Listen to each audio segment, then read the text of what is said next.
Hello everyone. Episode 2 की शुरुआत में एजेंट को देखते हैं जो अपनी माँ से मिलने के लिए मेमोरियल में आई होती है। उससे पूछती है आप कैसी हो, अपने बारे में बताती है। कहती है कि मुझे एक लड़की परेशान कर रही थी, मैंने उसे बहुत अच्छे से सबक सिखाया, मैं आपके लिए कुछ लेकर आई हूँ। फिर वह बताती है कि आर्ट टीचर ने हमको असाइनमेंट दिया था, लेकिन मैं असाइनमेंट पूरा नहीं कर पाई। मैं टीचर के पास मैंने उनको बताया कि बचपन में मुझे अब्यूज किया गया था, इसलिए मेरी कलाई काम नहीं करती, इसमें बहुत पेन रहता है। टीचर ने मुझ पर दया की और मुझे फुल मार्क्स दिए। उन्होंने मुझे काउंसलिंग सेंटर का एड्रेस दिया। उस एड्रेस को वो अपनी माँ को देती है और कहती है कि आप वहाँ पर काउंसलिंग लेना और एक अच्छी इंसान के रूप में फिर जन्म लेना। हम अगले सीन में देखते हैं। फिर सीन एजेंट के बचपन पर शिफ्ट होता है। एजेंट और उसकी माँ बाहर आती है। एजेंट की माँ एजेंट को चोरी करने के लिए भेजती है, जो पकड़ी जाती है। उसकी माँ ये देखकर छुप जाती है। अगले सीन में देखते हैं कि एजेंट की माँ की डेथ हो गई। पुलिस वाले वहाँ पर आ जाते हैं, उसकी माँ की बॉडी ले जाते हैं। उसका पिता पास में होता है, जो कि रोने का नाटक करता है। सीन चेंज होता है। एजेंट के पिता एक फैमिली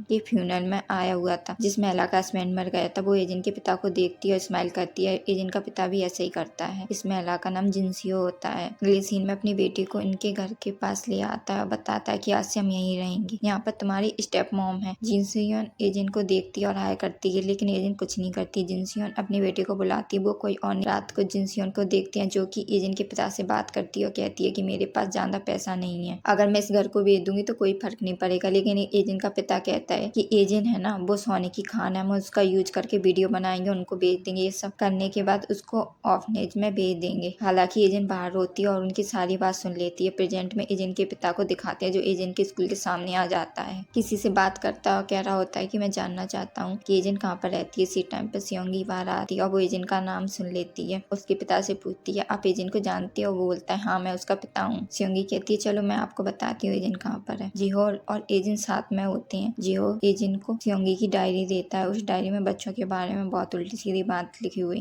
थी। तभी एजेंट के पास क्लासमेट का कॉल आता है। वो कहती है कि तुम्हारे पिता यहाँ पर आए हैं। एजेंट भाग कर जाती है। जिहो के पास भी उसके भाई का मैसेज आता है, जो कहता है पिता घर पर आ गए, मुझे मार रहे हैं, प्लीज भाई मुझे बचा लीजिए। एजेंट का पिता चिल्ला रहा होता है, कह रहा होता है एजेंट तुम कहाँ हो, तुम कहाँ हो, देखो तुम्हारे पिता तुमसे मिलने आए हैं। तभी जिनसियो आता है और कहता है कि आप यहाँ पर क्या कर रहे हो, आपको यहाँ पर नहीं आना चाहिए था। एजेंट का पिता पहले तो उसे देखता, कहता है तुम कौन हो, फिर ध्यान से देता अरे जिनसियो तुम तो काफी बड़े हो गए, मैं अपनी बेटी से मिलने आया हूँ। एजेंट पास में होती है, जो उसके पिता को देख रही थी, लेकिन उसका पिता उसे नहीं देखता। जिनसियो उसको बाहर चलने के लिए बोलता है, वो मना करता है। जिनसियो बोलता है मैं आपको पैसा दूंगा, उसकी बात मान लेता है और चला जाता है। एजेंट डायरी फेंक देती है और चली जाती है। कुछ बच्चे पास आते हैं और डायरी को उठा लेते हैं, जिसमें उनका नाम लिखा होता है, वो पढ़ लेते। अगले सीन में जिनसियो एजेंट के पिता को पैसे देता है और एजेंट से दूर रहने का बोलता है। एजेंट भी आ जाती है, जो कि अपने पिता को देख रही थी। हम यहाँ पर एक लेडी को देखते हैं, जो गाड़ी में बैठी थी। बाद में गाड़ी से बाहर आती है, उसका नाम मैरी होता है। वो एक कंपनी की सीईओ। जब एजेंट का पिता जाने लगता है तो एजेंट के पास आता है, उसके बालों को टच करता है और कहता है कि मैं तुमसे बाद में मिलने आऊंगा, या क्या क्या चला जाता है। तभी एजेंट के पास मैरी आती है और कहती है क्या तुम एजेंट हो, क्या तुम स्टार बनना चाहती हो, तो मैं बना सकती हूँ। लेकिन एजेंट कहती है कि मुझे नहीं बनना और जाने लगती है। मैरी उसको रोकती है और कहती है कोई दूसरी एजेंसी ने तुमसे कॉन्टेक्ट किया है। एजेंट मना कर चली जाती है। अब सीन जियो पर शिफ्ट होता है, जो कि भागता हुआ अपने घर आ रहा। घर पर उसके पिता उसके छोटे भाई को मार रहे होते हैं। अपने पिता के पास आता है, उससे बचाता है और इसी छीना झपटी में चाकू जियो के पिता को लग जाता है, जिससे उसकी डेथ हो जाती है। लेकिन अपने घर पर आ रही थी, साथ में ही जिनसियो होता है, जो कि उससे पूछता है क्या तुम ठीक हो, तुम्हारे पिता अचानक से सामने आ गए, तुम पास्ट की बात को याद कर रही होगी, लेकिन ऐसा मत करो, उन सबको भूल जाओ, मैंने उन्हें पैसे दे दिए हैं, वो नहीं आएंगे। अब बाद में देखते हैं कि लड़कियां सियोंगी से बात करती हैं और डायरी को दिखाती हैं, कहती हैं कि तुम हम सबके बारे में ये सब सोच। बाद में उसको मारना स्टार्ट कर देती है। जियो अपने भाई को आंटी के घर भेज देता है और आंटी को कॉल कर सब बताता है और उसके भाई का ध्यान रखने का बोलता है। बाद में एजेंट के पास कॉल करता है और कहता है कि तुमने कॉल उठा लिया, शायद यह मेरा आखिरी कॉल होगा। एजेंट कहती है कि क्या हुआ। वह बताता है कि मैंने अपने पिता को मार दिया, अब मैं पुलिस के सामने हूँ, खुद को सरेंडर करने के लिए जा रहा हूँ, लेकिन मुझे कोई रिग्रेट नहीं है। एजेंट कहती है ऐसा मत करो, तुम्हें रोना चाहिए, तुमने जो काम किया उसके लिए सॉरी कहना उनसे, जिससे वो तुम्हें बहुत कम सजा देंगे। जो कहता है तुम जो कुछ कह रही हो मुझे समझ में नहीं आ रहा, तुम ही पहली इंसान थी जिसने मुझे समझाया था, बताया था कि मैं यूजफुल हो सकता हूँ, हमेशा हैप्पी रहना। बाद में वो फोन काट देता है। सियोंगी को स्कूल से निकाल दिया जाता है, उसको दूसरे स्कूल में ट्रांसफर होना पड़ता है। 1 से 2 सीजन निकल जाते हैं, स्कूल में सभी हैप्पी होते। अगले सीन में एजेंट अपने एडमिशन का चेक कर रही थी, जो कि यूनिवर्सिटी के बारे में होता है, और कंफर्म हो गया था जिहो को सजा सुनाई जा रही थी। लेकिन सभी को पता चल गया था कि उसके पिता ने बच्चों को मारा, सेल्फ डिफेंस में जिहो ने ये सब किया, तो उसको सिर्फ 3 साल की सजा होती। जिहो याद करता है कि जब उसने एजेंट से पूछा था क्या तुम सच में यूनिवर्सिटी जाना चाहती हो, वह हाँ करती है। क्या तुम साथ में आना चाहती हो, एजेंट बोलती है। जियो बोलता है मुझे नहीं पता, तुम बताओ मुझे क्या करना चाहिए। तो एजेंट बोलती है मैं सिर्फ यही चाहती हूँ कि तुम चोरी करना छोड़ दो और एक अच्छे इंसान बन मत जाओ, क्या पता मुझे तुम्हारी कभी नीड पड़ जाए और मैं तुम्हें कॉल करूँ। एजेंट का पिता गैम्बलिंग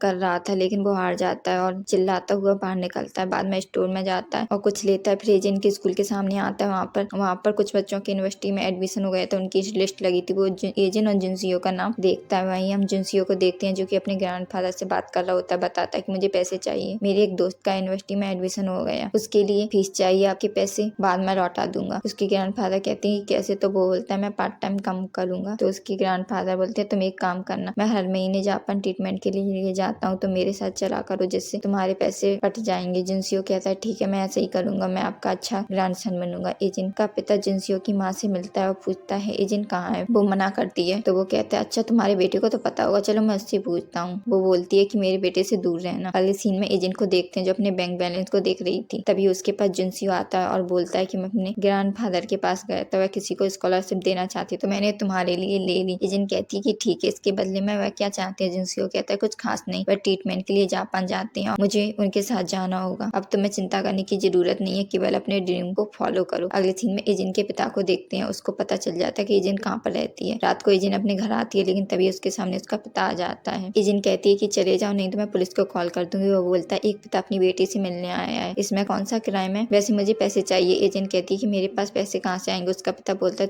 तुम्हारा यूनिवर्सिटी में एडमिशन हो गया ना, तुम्हारे पास फीस होनी चाहिए, कहाँ पर है बताओ मुझे। वो बैग छीनने लगता है और लास्ट में वो एजेंट से बैग छीन कर उसमें से पैसे निकालता है, एजेंट को मारता है और चला जाता है। अब एजेंट जमीन पर नीचे पड़ी हुई थी, अपने पास्ट सीन को याद करती है जब वो रूम में थी, लेकिन तभी उसके पास जिनसियो आता है और बोलता है कि मुझे फीवर हो गया। एजेंट कहती है तो मैं क्या करूँ? अपनी माँ के पास जाओ। जिनसियो कहता है मैं गया था पर उन्होंने कहा कि सो जाओ। एजेंट कहती है ठीक है मैं मेडिसिन लेके आती हूँ। जब एजेंट को मेडिसिन नहीं मिलती तो वो गीला कपड़ा जिनसियो के सर पर रखकर फीवर कम करने की कोशिश करती है। एजेंट बोलती है तुम अपने माँ के जैसी नहीं हो। जिनसियो फोटो दिखाता है, कहता है देखो हम दोनों सेम है। एजेंट वहाँ पर एक आदमी को देखती है, कहती है ये कौन है? जिनसियो कहता है यह एक ड्राइवर है जिसका नाम मिस्टर कांग है। अगले सीन में नौकरानी एजेंट से बात करती है और कहती है कि मैं जिनसियो को हॉस्पिटल लेके जा रही हूँ। एजेंट जिनसियो की माँ के पास आती है, उसको बोलती है कि मैं चाय लेकर आई हूँ और बोलती है घर में हम दोनों ही हैं। जिन बीमार है, उसके पिता की फोटो देख रहा था, मिस करता है वो उनको। क्या वह उसके असली पिता है? जिनसियो कहती है तुम कैसी बात कर रही हो? एजेंट कहती है मुझे पता है कि उसके असली पिता कौन है। जिनसियो की माँ उसके पास आती है और कहती है क्या तुम मुझे धमकी दे रही हो? एजेंट कहती है नहीं, मैं सिर्फ इतना चाहती हूँ कि आप मुझे ऑर्फनेज मत भेजो और मेरे लिए कुछ नए कपड़े ले आना, क्योंकि आप जानती हो कि जिनसियो को पता चला कि उसके पिता कौन है तो वो कैसा फील करेगा। अगली सीन में एजेंट नए कपड़े पहनती है और जिनसियो को दिखाती है। एजेंट कहती है तुम्हारी माँ तुमसे प्यार नहीं करती, जब तुम बीमार थे तब भी वो तुम्हारे पास नहीं थी, मैंने तुम्हारा ध्यान रखा। वह तुम्हें बाहर भी खेलने नहीं जाने देती, वो तुम्हारी परवाह नहीं करती। जिनसियो की माँ ये सब सुन लेती है और एजेंट के पिता को कॉल करती है और कहती है कैसी बेटी है तुम्हारी, ये मेरे बेटे को मेरे खिलाफ भड़का रही है, इसे यहाँ से लेके जाओ। एजेंट बाहर आती है और कहती है कि आप मेरी जासूसी कर रही थी, मैंने आपको बताया था ना मैं क्या जानती हूँ, शायद आपका बेटा पहले से जानता है कि आप बहुत बेकार इंसान हो। वो गुस्से में आ जाती है, उसको पकड़ती है और ले जाती है। एजेंट चिल्लाती है जिनसियो खोया हुआ तब वो उसकी आवाज सुन लेता है और उसे देखने के लिए नीचे आता है। जब वो डोर ओपन करता है तो उसकी माँ एजेंट को पानी में डुबो रही थी। जिनसियो एजेंट की बात को याद करता है कि तुम्हारी माँ बहुत बुरी इंसान है। तभी एजेंट भागती है, जिनसियो के पास आती है और कहती है कि एम्बुलेंस को कॉल करो कि लड़की ऊपर से गिर गई। एजेंट भागकर ऊपर आती है, साथ में जिनसियो की माँ भी आती है। एजेंट सीधा विंडो के पास आती है। जिनसियो की माँ पूछती है तुम क्या करने वाली हो? एजेंट बोलती है जब मेरी माँ को ऊपर से गिराया गया था तो वो जिंदा थी, अगर मैं भी यहाँ से जंप करूंगी तो मरूंगी नहीं। जिनसियो की माँ बोलती है कि तुम नीचे आ जाओ तुम मर जाओगी, लेकिन एजेंट कहती है कि ऐसा नहीं होगा क्योंकि मैं बहुत लकी हूँ। बाद में वो नीचे कूद जाती है। जिनसियो एम्बुलेंस को कॉल कर रहा था, वो भी उसको नीचे गिरती हुई देखता है। अगला सीन हॉस्पिटल में शिफ्ट होता है, साथ में जिनसियो भी होता है। जिनसियो की माँ और एजेंट के पिता बात करते हैं। जिनसियो की माँ कहती है मुझे नहीं पता इस लड़की को यहाँ से भेजो। जिनसियो के पिता कहते हैं कि अभी नहीं भेज सकते, अभी तक इसकी वीडियो नहीं बनी, इससे पहले ठीक होने दो। जिनसियो एजेंट के कानों पर हाथ रखता और कहता है कि उनकी बात मत सुनो। एजेंट पूछती है तुम रो क्यों रहे हो? जिनसियो बताता है कि मैंने तुम्हारी डायरी पढ़ी, मुझे पता चल गया है मेरी फैमिली तुमसे क्या चाहती है, लेकिन मैं ऐसा नहीं होने दूंगा, मैं हमेशा तुम्हारे साथ रहूंगा, तुम मेरा हाथ कभी मत छोड़ना। प्रेजेंट में देखते हैं कि एजेंट हॉस्पिटल में होती है, जिनसियो साथ में होता है जिसने उसका हाथ पकड़ा हुआ था। जिनसियो बताता है कि तुम 3 दिनों से यहाँ पर हो। एजेंट एडमिशन वालों को कॉल करती है लेकिन वह बताते हैं कि आपका एडमिशन कैंसिल हो गया, आपने फीस नहीं दी। ग्रेजुएशन सेरेमनी होती है जहाँ पर एजेंट और जिनसियो दोनों आए होते हैं। एजेंट विंडो के पास बैठी होती है, कुछ क्लासमेट उसके पास आती है और फोटो निकलवाती है। जिनसियो के पास उसकी माँ आती है, पूछती है तुम कैसे हो, मैंने सुना तुम ग्रैंडफादर के पास गए थे, क्या उन्होंने कुछ कहा, कुछ गिफ्ट दिया? लेकिन वह मना कर देता है। तभी एजेंट को देखते हैं वो कहीं पर जा रही थी, वह अपनी माँ को गाड़ी में बैठाकर वहाँ से भगा देता है और एजेंट को फॉलो करता है। तभी एक चोर पास ही भाग रहा होता है लेकिन वहाँ पर एक आदमी आता है जो कि उसको पकड़ लेता है। एजेंट उस आदमी को देखे जा रही थी, वह आदमी आदमी भी एजेंट को देखा है। एजेंट बताती कि अगर मैं इस आदमी से नहीं मिलती तो मेरी लाइफ कुछ और ही होती। और यहीं पे एपिसोड खत्म हो जाता है। हम मिलेंगे